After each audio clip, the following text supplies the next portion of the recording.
Hello everyone, this is आशीष गर्ग। तो basically आज वाली क्लास में अपन एक कंसंट्रेशन टर्म पढ़ने जा रहे हैं, that is molarity. Right, molarity से किस किस टाइप का सवाल आ सकता है, क्या क्या चीजें फ्रेम की जा सकती हैं, वो सारा आज वाली वीडियो में अपन डिस्कस करने वाले हैं। सुनिएगा ध्यान से। मोलैरिटी कंसंट्रेशन टर्म अपन डिस्कस करने जा रहे हैं, तो इसके बारे में सारा इंफॉर्मेशन आपको पता होना चाहिए। देखिएगा, सबसे पहले आप इसका देख लीजिए रिप्रेजेंटेशन। बच्चा, जो मोलैरिटी को रिप्रेजेंट किया जाता है that is by capital M. Molarity को कैपिटल एम से रिप्रेजेंट किया जाता है। दूसरा, यदि मैं इसका यूनिट का बात करूं तो जो मोलैरिटी का यूनिट होता है दैट इज मोल पर लीटर, या फिर उसको नॉर्मली वो कैपिटल एम भी लिख सकता है। तो ये बहुत अंडरस्टूड है, यदि कैपिटल एम भी लिखा है दैट इज ऑल्सो रिप्रेजेंटिंग मोल पर लीटर। राइट सर, आगे देखिएगा, मोलैरिटी को डिफाइन कैसे किया जाता है। It is defined as the number of moles of solute divide by volume of solution in liter। Define कैसे करते हैं? It is the number of moles of solute divide by volume of solution in litre. Right, maximum numericals में क्या होगा, जो आपको volume provide किया जाएगा वो आपको ml में प्रोवाइड किया जाएगा, पर यहां पे जो आपको वॉल्यूम लेना है दैट इज इन लीटर। जैसा कि आप जानते हैं 1 litre is equal to 1000 ml, तो I can write 1 ml is equal to 1 divide by 1000 litre. कभी भी आपको मिलीलीटर को लीटर में कन्वर्ट करना है तो आप इस रिलेशन का यूज कर सकते हैं। सुनिएगा, आई can write molarity is equal to number of moles of solute divided by volume of solution in ml multiplied by 1000। right, यदि आपको वॉल्यूम ml में प्रोवाइड किया गया है तो आप इस तरीका से फॉर्मूला को यूज कर सकते हैं। राइट सर, आगे देखिएगा। देखो, तो मोलैरिटी का फॉर्मूला आपके पास आ गया। It is the number of moles of solute in 1 litre of solution per litre of solution. I can write molarity is equal to number of moles divide by volume, यदि ml में दिया है multiplied by 1000। I think आपको ये बात समझ आ रहा होगा। आगे देखिएगा, जैसा कि आप जानते हैं नंबर ऑफ मोल्स को लिखा जा सकता है given mass divide by molar mass. आप नंबर ऑफ मोल्स को इस तरीका से भी लिख सकते हैं। तो मोलैरिटी के फॉर्मूले को आप मॉडिफाइड कर सकते हैं। Molarity will become given mass divide by molar mass multiplied by 1000 divide bye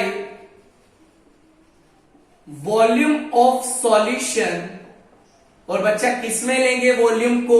ml में लेंगे, बिकॉज ऊपर आपने 1000 के फिगर से मल्टीप्लाई कर दिया है। आगे देखिएगा, मोलैरिटी का आपके पास फॉर्मूला तैयार हो चुका है। What is the formula for molarity? It is equal to that is weight given mass divided by molar mass multiplied by 1000 divided by volume in ml।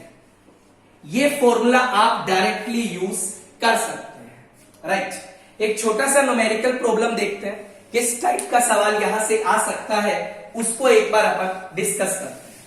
मान लीजिए आपको बोला गया, सुनिएगा ध्यान से, 20 gram of NaOH is dissolved in 500 ml of या is dissolved in या is present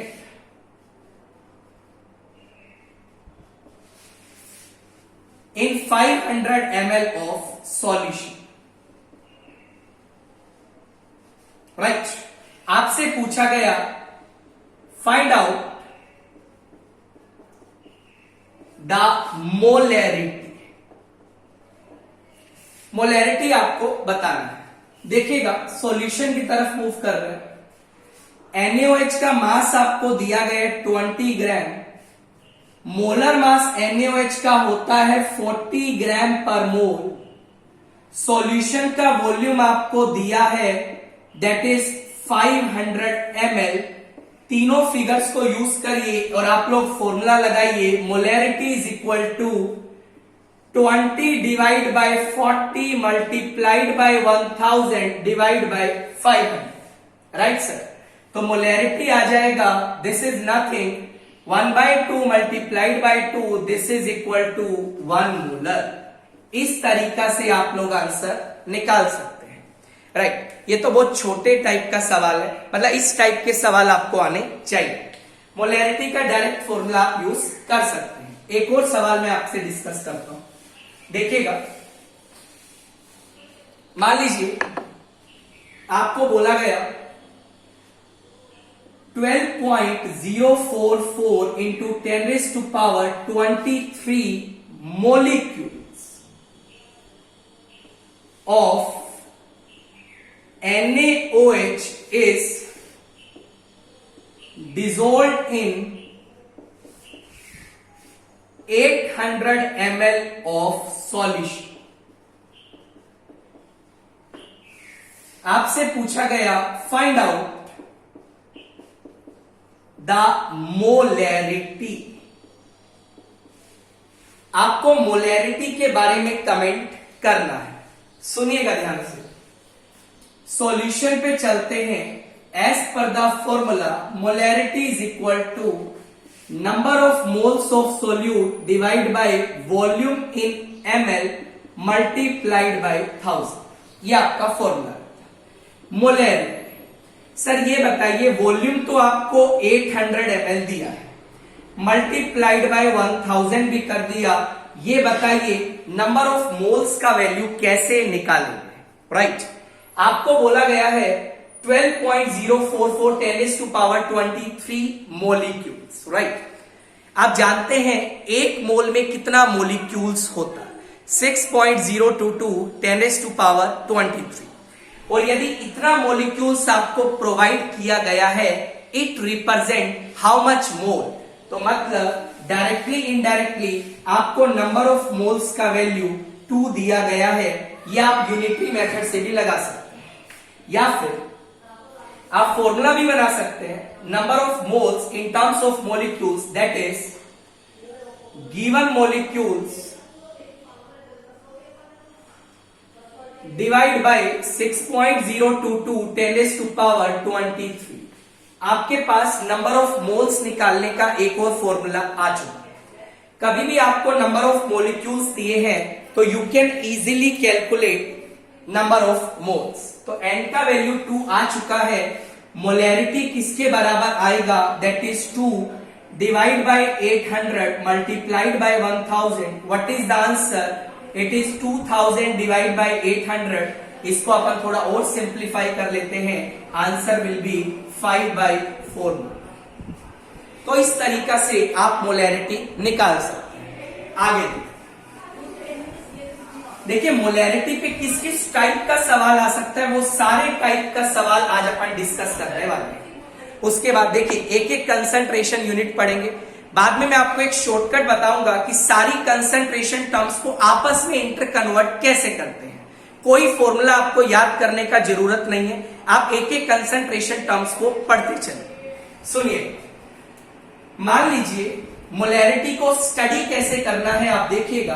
मान लो आप लैब में गए, लैब में आपने एक सॉल्यूशन देखा. उस सॉल्यूशन पे बच्चा लिखा था 0.5 कैपिटल M एक्वस, सुनिएगा, एक्वस सॉल्यूशन ऑफ NaCl। ये आप लैब में गए, लैब में आपको बोतल पे ये लेबल चिपका हुआ मिला, तो आप इस लेबल से क्या समझोगे वो देखिए। इस लेबल का मतलब बच्चों है, थोड़ा ध्यान दीजिए, 0.5 moles of NaCl is present in 1 liter of solution। ये इस लेबल का आपका मतलब है। मान लीजिए लेबल आपके पास चिपका हुआ है, let us suppose 0.25 molar aqueous solution of H2SO4। Basically ये जो लेबल लगा है, इस लेबल से आप क्या समझोगे वो देखिएगा। इसका मतलब क्या है, that is 0.25 moles of H2SO4 is present in 1 liter of solution। तो लेबल का मतलब आप इस तरीका से स्टडी करेंगे, राइट। तो मोलैरिटी का मतलब आपको आई थिंक क्लियर हो गया होगा। It's the number of moles of solute present in 1 litre of solution. Molarity को स्टडी कैसे करना है, कभी आपको लिखा मिले 1 कैपिटल M, तो इसका मतलब आप क्या समझेंगे, 1 mole of that particular solute present in 1 litre of solution. आगे देखिए, अब मोलैरिटी में अपन क्या करते हैं, 2 टाइप के सवाल हो रहा है। एक तो सवाल आपका आता है रिलेटेड टू डाइल्यूशन। डाइल्यूशन का सवाल किस तरीके से डील करना है उसको अपन एक बार स्टडी करते हैं। देखिए, मान लीजिए आपको बोला गया आपके पास एक सॉल्यूशन है, कोई भी ले लेते, मान लो NaCl का एक्वस सॉल्यूशन दिया, राइट। मान लो आपको बोला इस सॉल्यूशन का मोलैरिटी M1 है और इस सॉल्यूशन का वॉल्यूम V1 है। ये मैं लीटर में मान के चलता हूं। सॉल्यूशन का मोलैरिटी क्या है, M1 है, सॉल्यूशन का वॉल्यूम क्या है, V1 है। डाइल्यूशन का मतलब क्या होता है, एडिशन ऑफ सॉल्वेंट। जैसा कि आप एक्वस सॉल्यूशन ले रहे हैं तो आप किस चीज को ऐड करेंगे, बेसिकली आप वाटर को ऐड करें। मैंने क्या किया, बाहर से इसमें वाटर को ऐड कर दिया। वाटर को आपने ऐड किया तो बच्चा देखिएगा आपके पास एक और सॉल्यूशन बना। वाटर को ऐड करने के बाद मुझे बोला गया इसका मोलैरिटी हो गया M2 और फाइनल वॉल्यूम हो गया V2। समझिएगा, एक्वस सॉल्यूशन ऑफ NaCl दिया था, उसका मोलैरिटी M1 था, वॉल्यूम V1 था। आपने क्या किया, उसमें वाटर ऐड किया। वाटर ऐड करने के बाद मोलैरिटी हो गया M2, फाइनल वॉल्यूम हो गया V2। आपसे एग्जामिनर पूछना चाहता है वाटर को ऐड करने के बाद जो फाइनल मोलैरिटी आएगा वो किसके बराबर होगा। मेरी बात सुनिएगा, यदि मैं आपसे पूछूं पहले सॉल्यूशन के बारे में, तो हम लिख सकते हैं M1 is equal to number of moles divide by V1 litre, right. यहां से आप N का वैल्यू निकाल सकते हैं, that is M1 multiplied by V1। ये आपके पास आ गए number of moles of NaOH। अब आपने क्या किया, वाटर को ऐड किया। बच्चा मुझे एक बात बताएं, जब आप वाटर को ऐड करेंगे तो क्या NaCl के मोल्स चेंज होंगे? NaCl के मोल्स तो उतने ही रहेंगे ना यार, बिकॉज आपने एडिशन किसका किया, आपने तो एडिशन वाटर का किया ना। तो यदि मैं आपसे फाइनल सॉल्यूशन का बात करूं, फाइनल सॉल्यूशन के लिए I can write M2 is equal to number of moles divide by volume A litre. Sir आपने N को सेम क्यों लिया? मैंने आपको वही बोला बच्चा, आपने वाटर ऐड किया है तो नंबर ऑफ मोल्स में कोई चेंज नहीं आएगा। यहां से अपन निकाल सकते हैं मोल्स का वैल्यू आएगा m2 इंटू V2। इस तरीका से आप दोनों साइड से मोल्स को इक्वेट कर दीजिए और फॉर्मूला बन जाएगा m1v1 that is equal to m2v2। इस तरीका से आप लोग फाइनल मोलैरिटी को निकाल सकते हैं। दोबारा सुनिए, m1 आपको देगा, v1 आपको देगा, फाइनल वॉल्यूम आपको पता होगा, you can easily calculate molarity. Right sir, आगे चले, आगे बढ़े, मेरी बात सुनिएगा ध्यान से। जैसे इसके ऊपर अपन चलो एक क्वेश्चन डिस्कस कर दें, शायद आपको ज्यादा अच्छा कॉन्फिडेंस है।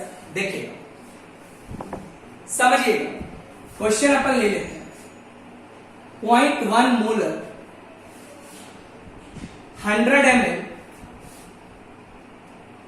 aqueous solution of HC is given, right? 500 ml of water is added to it. Find out the final molarity. आपको कुछ डाटा प्रोवाइड किया गया है। m1 का वैल्यू आपको दिया है 0.1, v1 का वैल्यू आपको 100 ml दिया। क्या दिया? 100 ml, जिसको आप लिख सकते हैं 0.1 लीटर। फाइनल मोलैरिटी आपको निकालना है। फाइनल वॉल्यूम कितना हो जाएगा बच्चों? 100 ml पहले था, 500 ml वाटर डाला, फाइनल वॉल्यूम हो गया 600 ml, और 600 ml को आप लोग लिख सकते हैं 0.6 लीटर। फॉर्मूला अप्लाई कर दीजिए, 0.1 multiplied by is equal to m2। Molarity का वैल्यू आ जाएगा 0.01, 0.6। This is the final. Right sir, आगे बढ़, देखिएगा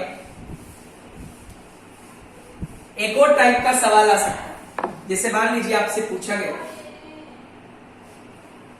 with increase in dilution molarity of the solution dash. समझिएगा, जैसे जैसे आपने वाटर ऐड किया, आपसे बोला गया सॉल्यूशन का मोलैरिटी क्या करेगा। समझिएगा बच्चा, मोलैरिटी का फॉर्मूला होता है divide by volume of solution. मेरी बात सुनिएगा बच्चा, ये वाला जो चीज है ये आपका फिक्स है, राइट सर, और ये वैल्यू क्या कर रहा है? इंक्रीज कर रहा है। अब ये वैल्यू इंक्रीज करेगा, मोलैरिटी क्या करेगा? डिक्रीज करेगा। तो I will write molarity of the solution.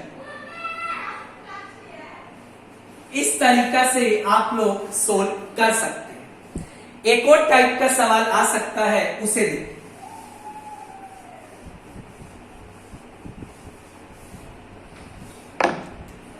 देखिएगा, mixing of two same type of solution. ये काफी अच्छा है, ध्यान रखिए। Molarity of the solution can't be added। Molarity को कभी भी ऐड नहीं किया जा सकता। It is an intensive property. Thermodynamics जब पढ़ेंगे उसमें आप ये टर्म सीखिएगा, intensive property which can't be added, extensive property which can be added. But एक बात ध्यान रखिएगा, number of moles can be add, moles को आप लोग ऐड कर सकते हैं। सुनिएगा, मान लो यार एक सॉल्यूशन है जिसका मोलैरिटी M1V1 है, एक और सॉल्यूशन है जिसका मोलैरिटी M2V2 है, राइट? दोनों सेम टाइप का सॉल्यूशन। आपने क्या किया, इन दोनों सॉल्यूशन को मिक्स कर दिया, फाइनल मोलैरिटी हो गया M3 और फाइनल वॉल्यूम हो गया V3। बेसिकली फाइनल वॉल्यूम तो आप बता ही सकते हैं, V3 का वैल्यू बच्चा किसके बराबर आएगा, obviously that is equal to V1 plus V2, right sir? देखिए, यदि मैं पहले बीकर का बात करूं तो यहां मैं लिख सकता हूं N1 number of moles is equal to, समझिएगा, M1 multiplied by V1, right? यहां मैं लिख सकता हूं N2 is equal to V2। Finally क्या लिखोगे, N3 is equal to M3 V3। आपको बोला मोलैरिटी ऐड नहीं कर सकते, ऐड किसको किया जा सकता है, मोल्स को। तो आई कैन सिंपली राइट, यदि दोनों सॉल्यूशन का नेचर सेम है तो जो फाइनल मोल्स आएंगे N3 that is equal to N1 plus N2। अब N3 का वैल्यू क्या है, M3V3 is equal to M1V1 plus M2V2, और यहां से आप लोग फाइनल कंसंट्रेशन निकाल सकते हैं। M3 का वैल्यू आ जाएगा M1V1 plus M2V2 divide by V1 plus V2, because जो V3 का वैल्यू होगा that is nothing, it is equal to V1 plus V2। इस तरीका से जब दो सेम टाइप के सॉल्यूशन को मिक्स किया जाता है तो नया मोलैरिटी कैसे निकालते हैं, वो इस तरीका से निकाला जाता है। जैसे मैं आपको एक छोटा सा सवाल करूं, देखिए बहुत सिंपल है। देखो, आपको बोला आपके पास एक सॉल्यूशन है 0.1 मोलर और लेट अस सपोज ये 1 लीटर। HCl का सॉल्यूशन है एक्वस सॉल्यूशन। एक और सॉल्यूशन है 0.2 मोलर और let us suppose 2 litre, again HCl का एक्वस सॉल्यूशन। दोनों को आपने मिक्स किया, मिक्स करने के बाद जो फाइनल वॉल्यूम होगा दैट इज 3 लीटर, मोलैरिटी आपको निकालना है। तो I can simply write 3 multiplied by M is equal to 0.1 multiplied by 1 plus 0.2 multiplied by 2, molarity का वैल्यू आ जाएगा 0.5 डिवाइड बाय 3, राइट? इस तरीका से आप मोलैरिटी के क्वेश्चन से डील कर सकते हैं। उम्मीद करता हूं आपको वीडियो काफी अच्छा लगा होगा। यदि वीडियो अच्छा लगा तो चैनल को लाइक करिए, सब्सक्राइब करिए। अपना ध्यान रखिए, टेक केयर, बाय।